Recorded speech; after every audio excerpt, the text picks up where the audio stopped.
কর্মচারী কল্যাণ পরিষদের সভাপতি মাহমুদুর রহমান হানিফ,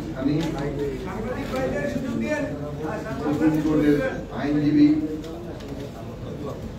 অ্যাডভোকেট মনিরুজ্জামান লিঙ্কন সহ আপনারা যারা দৈনিক মজুরি ভিত্তিক কর্মচারীরা এই সংবাদ সম্মেলনে উপস্থিত হয়েছেন, আপনাদের সকলকে আমার পক্ষ থেকে শুভেচ্ছা জানাই, সালাম জানাই। আসসালামু আলাইকুম।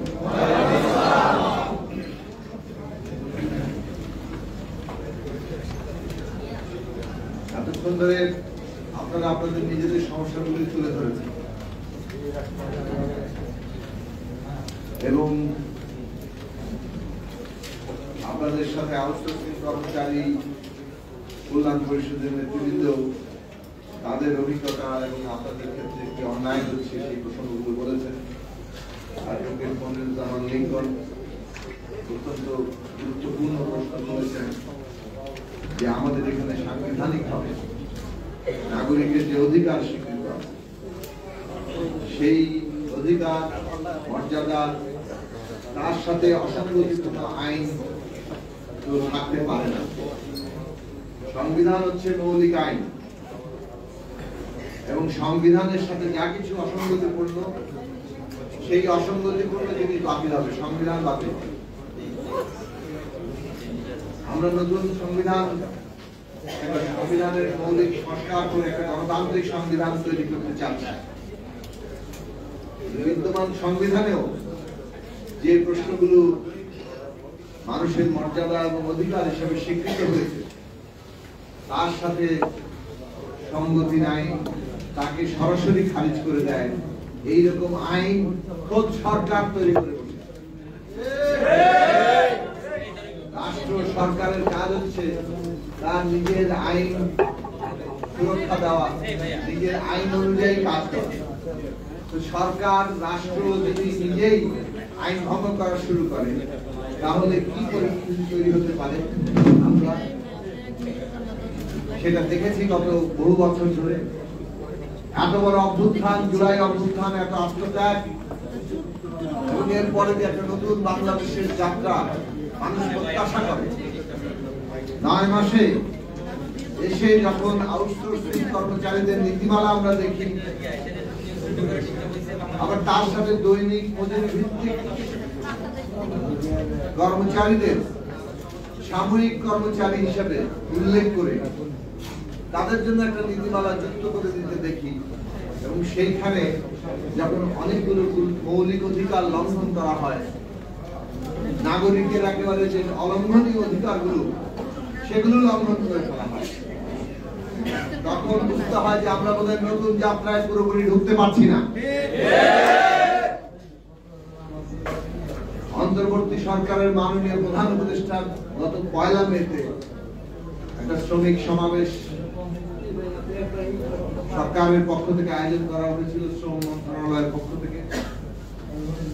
সেইখানে তিনি বলেছিলেন শ্রমিকের অধিকার যদি প্রতিষ্ঠা না হয় তাহলে নতুন বাংলাদেশ তৈরি হবে না।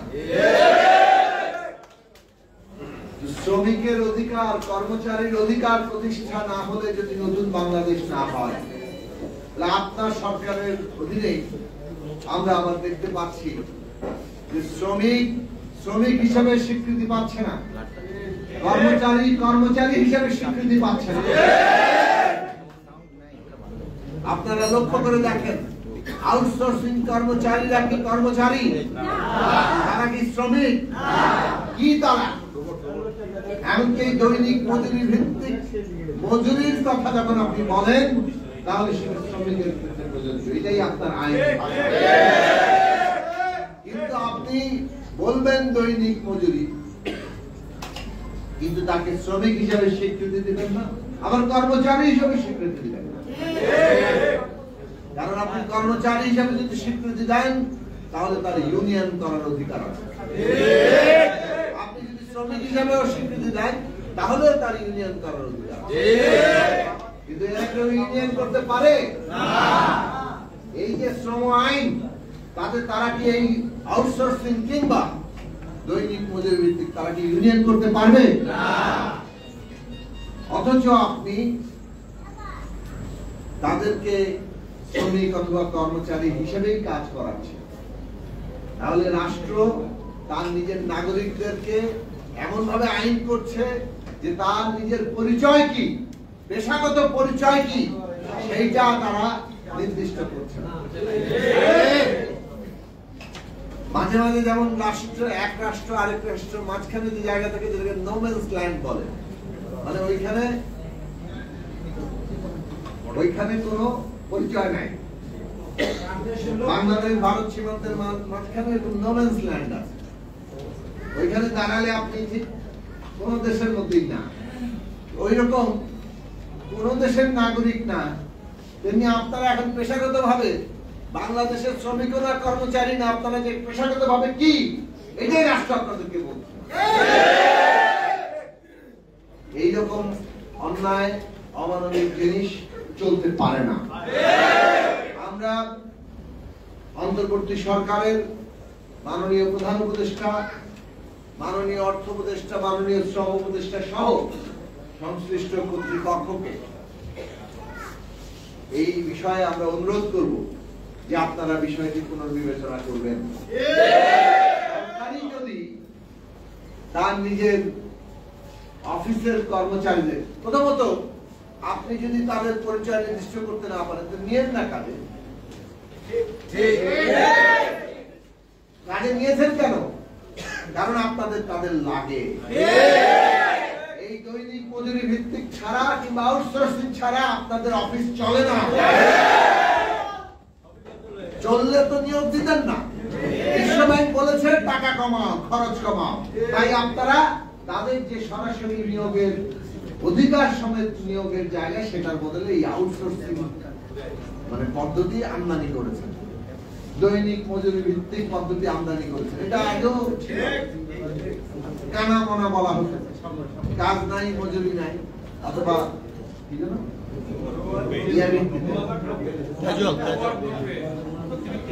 এখন এইভাবে আপনারা যেভাবে তাদেরকে নিয়োগ দিয়েছেন, এই নিয়োগ আসলে কোনোভাবে ন্যায্য হতে পারে না। প্রাইভেট সেক্টরে এইসব যখন নিয়োগ দেওয়া হয় তখন আমরা তার বিরোধিতা করি যে সেখানে অধিকার হরণ করা হচ্ছে। আর খুব সরকারি অফিসেই যদি অধিকার হরণ করা হয় তাহলে অধিকারকে প্রতিষ্ঠা করবে, সেই জায়গাটা নীতি নির্ধারকরা আবারও ভাববেন। কারণ এই নতুন বাংলাদেশের যাত্রায় এটা কেবলমাত্র কতিপয় লোকের না, এই দেশের শ্রমিক কর্মচারী, এই দেশের শ্রমজীবী মেহনতি মানুষ, এই দেশের কৃষক ক্ষেত মজুর, তারাই এই দেশের সংখ্যাগরিষ্ঠ মানুষ। তাদের লড়াইয়ের কারণে এই দেশের লক্ষ লক্ষ কোটি মানুষ সংগ্রামে তারা দেশের চাকা চালু রাখে বলেই এই দেশ এগিয়ে যাচ্ছে। তাদেরকে বঞ্চিত রেখে কিংবা তাদের দিকে উদাসীন থেকে আপনারা বড় বড় সমস্যার সমাধান করছেন, এইটা যারা বলেন বা ভাবেন তারা আসলে মানুষকে বিভ্রান্ত করেন, মানুষকে ভুল চিন্তার দিকে চালিত করেন, এটা প্রতারণাও করেন। কারণ যেই দেশে গরিব মানুষ, মেহনতি মানুষকে গরিব করে রাখা হয় অর্থের দিক থেকে, সেই দেশকে উন্নতি করতে পারে না। একটা দেশের অর্থনীতি চলে কি কেনা বেচার মধ্য দিয়ে, পণ্য উৎপাদন হয়, এই ধরনের অর্থনীতি। তো পণ্য উৎপাদন করবে যদি কেনার লোকই না থাকে, কেনার সামর্থ্যই না থাকে, তাহলে সেই অর্থনীতি পারবে না। তাহলে সাধারণ মানুষের কাছে যখন অর্থ যায়, তাদের যখন ক্রয় ক্ষমতা বাড়ে, তাদের জীবনে যখন স্বচ্ছন্দ আসে, তখন আসলে দেশের অর্থনীতি বড় হতে থাকে। কারণ একজন লোকের কাছে যত টাকাই আপনি দেন, সে কত টাকা খরচ করবে, আর সেই টাকা একটা অংশ যদি আপনি সারা দেশের মানুষের মধ্যে অর্জন করেন, তাহলে সারা দেশের এই 18 কোটি মানুষ তারা প্রত্যেকেই কিন্তু ক্রেতা হয়ে উঠবে, তারা দেশের বাজার বড় হবে। কর্মসংস্থান করতে চান তাহলে দেশের মানুষের, সাধারণ মানুষের অধিকার, তাদের যথাযথ ন্যায্য মজুরি কিংবা বেতন, সেইগুলো না দিয়ে, সেগুলো প্রতিষ্ঠা না করে উন্নতি করা যায় না। কতিপয় লুটেরার কতিপয় বড় লোকের দ্বারা কোন দেশ এগোতে পারে না। এই বাংলাদেশে আপনাদের বিবেচনা করতে হবে যে যখন বড় বড় কর্মকর্তাদের যে ধরনের সুযোগ সুবিধা তারা নেন সেইটা কতটা ন্যায্য সেই প্রশ্ন যদি আমরা নাও তুলি, আপনাদের বিবেকে কিংবা একটা বিবেচনার মধ্যে থাকে না যে যে আউটসোর্সিং কর্মচারী কিংবা যে দৈনিক মজুরি কর্মচারী আপনার অফিসেই কাজ করছে, যাকে ছাড়া আপনার চলে না, তার একটা জীবন আছে, তার পরিবার আছে, তার সন্তান আছে, তাদের বাসস্থানে থাকতে হয়, খেতে হয়, লেখাপড়া করাতে হয়, সন্তানদের অসুস্থ হলে চিকিৎসা করাতে হয়, তার জীবনের একটা পরিচয় আছে, সম্মান আছে, তার সমাজ আছে, সে কোথায় কাজ করে, পরিচয় কি? আজ এখানে আছে, কাল দুবার চাকরি, তার সমাজে তার কোনো অবস্থানই আর থাকে না, তার সন্তানরা তার পিতার কাজের এই সমস্ত সংকটের মধ্যে আপনারা তাদেরকে ফেলছেন। এই সব বিষয় বিবেচনা করা। সবচেয়ে বড় কথা হচ্ছে যে আউটসোর্সিং কর্মচারীদের ক্ষেত্র ছিল না এবং এই দৈনিক মজুরি ভিত্তিক কর্মচারী 20 দিন না করে 22 দিন করে, তাহলে তাকে তো ছাঁটাই করে দেওয়া হবে। এইটার কি হবে? কে ছাড়াবে? 22 দিনে কাজ করে যদি কেউ তার নিজের প্রয়োজনীয় বেতন মজুরি পায়, তাহলে সে তো মানে শখ করে আরো 8 দিন কাজ করতে পারে। মানুষের বিশ্রাম দরকার। তাহলে 22 দিন 16 ঘন্টা পর্যন্ত তাদেরকে কোনো বোনাস দেওয়া হয় না। তাহলে এইগুলো যদি চলতে পারে না, আরে গার্মেন্টস কারখানা থেকে শুরু করে শ্রমিকরাও তো আন্দোলন করে অনেক জায়গা তৈরি করেছে, সেইখানে তারা কর্মঘণ্টার যে বেতন পান, ঘন্টার জায়গায় 12 ঘন্টা 16 ঘন্টা কাজ করানো হচ্ছে, 22 দিনের জায়গায় 30 দিন কাজ করানো হচ্ছে, কিন্তু কোনো বাড়তি টাকা তাদের দেওয়া হবে যে তাদের নির্ধারিত মজুরির বাইরে কোনো বাড়তি তাদের কিংবা কোনো সুবিধা তারা পাবে না। বোনাস, ছুটি এবং ইউনিয়ন করার অধিকার, এইগুলো প্রত্যেকেই আজকে পেশাগত মৌলিক অধিকার। এইগুলো থেকে কোনো অবস্থায় কাউকে বঞ্চিত করা যাবে না। এইগুলো যখন আজকে বিভিন্ন কলকারখানায় প্রাইভেট সেক্টরে আমরা দাবি তুলছি, অথবা সরকারি অফিসগুলোকে কিভাবে দাবিয়ে রাখা যায় সেই চেষ্টা করছি, কোনোভাবে গ্রহণযোগ্য হবে না।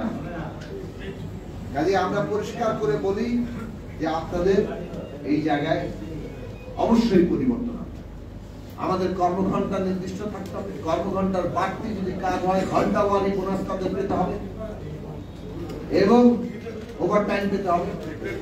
তারপরে তাদের প্রতিটি উৎসবে বোনাস পেতে হবে। 2003 সালে লেখা ছিল যে তারা বিভিন্ন উৎসবে বোনাস পেতে পারে। এখানে এসে আপনি লিখে দিচ্ছেন যে নির্ধারিত মজুরির বাইরে আর কোনো সুবিধা তারা পাবে না। আপনি তো এটা লিখতে পারেন না, যে অধিকার আপনি নিয়ে যেতে পারেন না। বয়স সীমা 18 থেকে 58, 18 থেকে 58 আপনি করছেন, তো বয়স সীমা 18 থেকে 58 কেন নির্ধারণ করছেন? আপনি যা বলেছেন বয়স সীমার মধ্যে যে যদি কেউ শারীরিকভাবে সক্ষমতা থাকে, শারীরিকভাবে যদি সক্ষম 58 বছরের পরেও কেউ পায়, তাহলে তাকে আপনি দৈনিক মজুরি ভিত্তিক কাজ করাতে বাধা দেবেন কেন? তাকে সমস্ত সুযোগ সুবিধা থেকে বঞ্চিত করলেন, তার কোনো পেনশন নাই, তার কোনো টাকা জমানোর কোনো ব্যবস্থা নাই। 58 বছর পরে তিনি কোন কাজ করবেন? যে কাজের জন্য উনি দক্ষ হয়ে উঠলেন, ওই বয়সে গিয়ে তিনি নতুন কি কাজের আবার দক্ষ হবেন? সামাজিক বিবেচনা বলে একটা কথা আছে, আমাদের সমাজ নিয়ে তো ভাবতে হবে। এটা ব্যবসা প্রতিষ্ঠান না। সরকারি অফিসগুলো কি ব্যবসা প্রতিষ্ঠান যেখানে লাভের হিসাব করবে? তাকে তো মানুষটা নিয়ে ভাবতে হবে। ইউনিয়ন তার অধিকার করতে বলেই যাচ্ছে যে বিশ্ব ব্যাংকের ফর্মুলা হচ্ছে এইসব অধিকার কাটন করো এবং খরচ কমাও, এবং আপনারা এগুলো শুনছেন। আপনারা শুনে এক দেশে 2 আইন চালু করেছেন, এবং এইটা রাষ্ট্রের জন্য ভীষণ রকম ক্ষতিকর। কারণ সরকার নিজেই যদি তার নিজের ক্ষেত্রে এক দেশে 2 আইন চালায়, একই অফিসে 2 আইন চালায়, এর চাইতে বড় বৈষম্য আর কি হতে পারে? কাজেই সরকারি অফিসগুলোতে এই বৈষম্য আর চলবে না। বৈষম্য নিরসন করার জন্য আপনাদের উদ্যোগ নিতে হবে। এখন শেষ কথা বলি, আন্দোলন সংগ্রাম করতে হবে, সংগঠন লাগবে। আপনারা সরকারি অফিসে কাজ করেন, শৃঙ্খলার সাথে আপনাদের দাবি দাওয়া পেশ করবেন, আপনারা ঐক্যবদ্ধ হবেন, সংগঠন করেন এবং নিজেরা আপনাদের এই দাবি অব্যাহত রাখেন। আমরা আশা করি যে এইসব দাবির ভিত্তিতে আমরা ধাপে ধাপে দাবিগুলো আদায় করতে পারব। আপনারা দেখছেন কয়েকদিন আগে আউটসোর্সিং কর্মচারীদের ক্ষেত্রে কোন নীতিমালা কিছুই তেমন কিছু ছিল না। সেখানে অনেকগুলো প্রসঙ্গ কিন্তু তারা আমলে নিতে বাধ্য হয়েছে। অনেকগুলো প্রসঙ্গ এখন অর্জিত হয় নাই। সেই সব প্রশ্ন নিয়ে আন্দোলন চলবে। মনে রাখবেন যে আন্দোলন দাবি দেওয়ার প্রক্রিয়ার মধ্য দিয়ে আপনার অধিকার আদায় করে নিতে হয়, এবং এই আন্দোলন সংগ্রামের মধ্য দিয়ে একটা গণতান্ত্রিক সমাজ তৈরি হয়। কাজেই সেই জায়গাতে শৃঙ্খলা বজায় রাখা আপনাদের কর্তব্য। এবং একই সাথে এটাও মনে রাখবেন, ষড়যন্ত্রকারীরা, পতিত ফ্যাসিস্টদের ষড়যন্ত্রকারীরা তারা নানান ভাবে নানান পথ পেতে বসে থাকে কিভাবে ফায়দা তোলা যায়। সেই সব ফায়দা কিংবা মুনাফিকদের বিষয়ে আপনাদের সতর্ক। আপনাদের আন্দোলনকে যাতে কেউ ভিন্ন পথে চালিত করতে না পারে, আপনাদের আন্দোলনকে যাতে কেউ ক্ষতিগ্রস্ত করতে না পারে। আপনাদের আন্দোলন নিজেদের অধিকার, নিজেদের মর্যাদা প্রতিষ্ঠার জন্য এবং সামগ্রিকভাবে দেশের মধ্যে গণতান্ত্রিক অধিকার এবং ইনসাফ প্রতিষ্ঠা করার জন্য। সেই লড়াইয়ের সাথে আমরা আমাদের দলের পক্ষ থেকে, ব্যক্তিগতভাবে আমি আপনাদের লড়াইয়ের সাথে আছি, থাকবো যতক্ষণ ন্যায্য লড়াই। অনুরোধ করবো যে এই যে দাবিগুলো তোলা হয়েছে, এই দাবিগুলো অত্যন্ত ন্যায্য দাবি, এবং এই দাবিগুলো আপনারা বিবেচনা করে নতুন করে নীতিমালা তৈরি করবেন এবং বাজেটের আগেই সেই নীতিমালা তৈরিতে মনোযোগ দিবেন, সেই আশা রেখে আমি আমার কথা শেষ করছি।